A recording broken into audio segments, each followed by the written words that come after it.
Plural. Chicks. Ito. 8. Huh?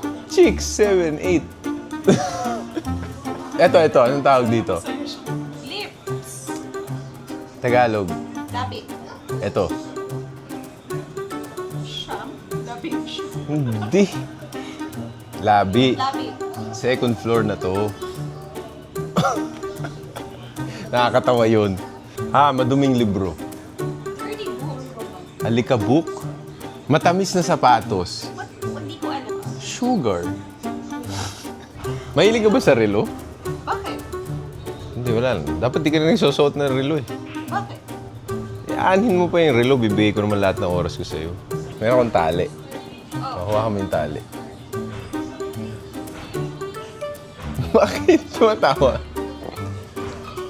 Ayan. Hilahin mo dahan-dahan. Bakit? Dapat pala hilahin mo na mabilis, malakas. Ano yung tali? Hindi ko na-gets. Tinali nga, tapos hihilahin. Hilain niya dahan-dahan, so lalapit akong ganun. Ang slow naman nito. Okay na yun? Tama na?